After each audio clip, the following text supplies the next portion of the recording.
Bismillahirrahmanirrahim. Assalamualaikum warahmatullahi wabarakatuh. Alhamdulillah, salatu wassalamu ala rasulillah wa ala alihi wa sahbihi wa man wala ma'ba'd. Tolabat talibat MG kelas 8 yang dimuliakan Allah subhanahu wa ta'ala. Alhamdulillah kita bisa menyambung kembali pelajaran kita.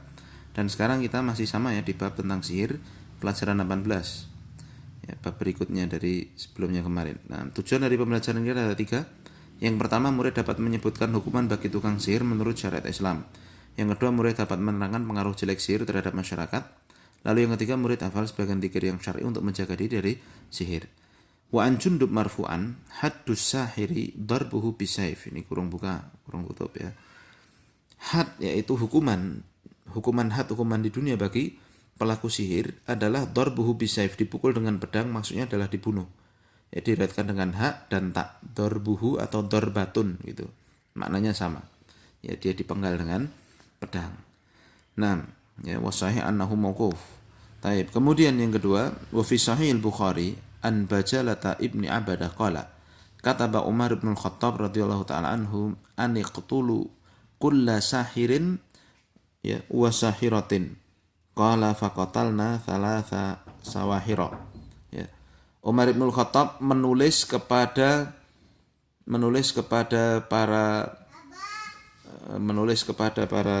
pegawainya untuk membunuh seluruh penyihir laki-laki maupun perempuan. Ya. Maka diriwayatkan kami pun melaksanakan dengan menghukum 3 tukang sihir laki-laki maupun perempuan. Wassaha an Hafsata radhiyallahu anhuma annaha amarat bi qatli jariyatin laha saharatha faqatalat. Ya, faqataltu.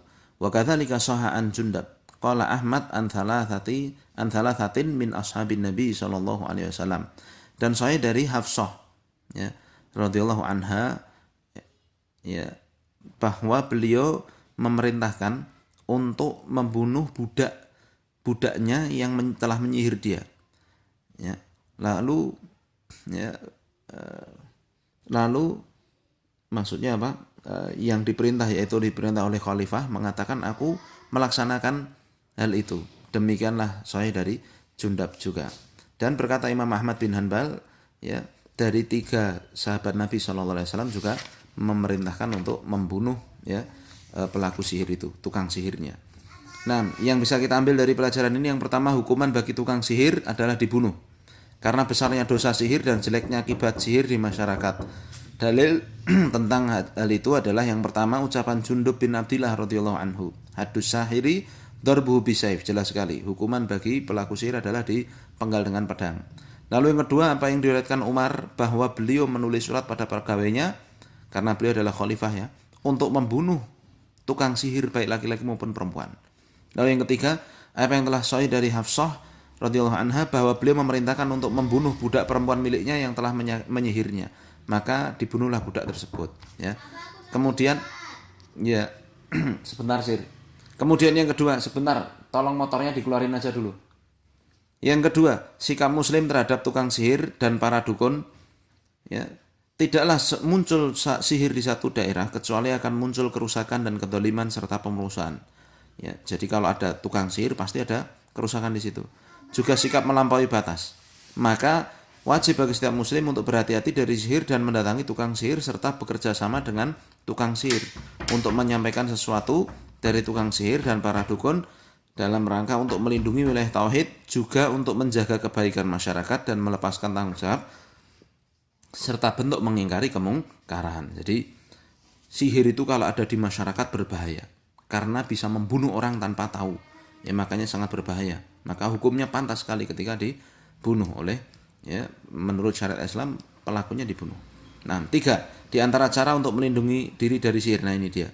Yang pertama, ini benteng dari sihir. Yang pertama, mengerjakan sholat subuh berjamaah. Ya.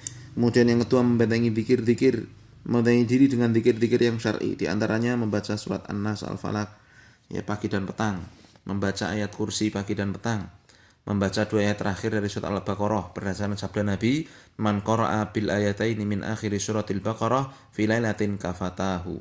Siapa yang membaca 2 ayat terakhir dari surat Al-Baqarah, amana rasulu bima unzila ilaihi sampai akhir itu ya, maka dia akan dicukupi. Lalu yang keempat membaca setiap pagi dan sore Bismillahirrahmanirrahim syai'un fil ardi wala fis sama'i wa huwas samiul alim ya. Yang kelima membaca setiap pagi dan sore ya a'udzu bikalimatillahit tammati min syarri ma khalaq. Ini di antara zikirnya ya.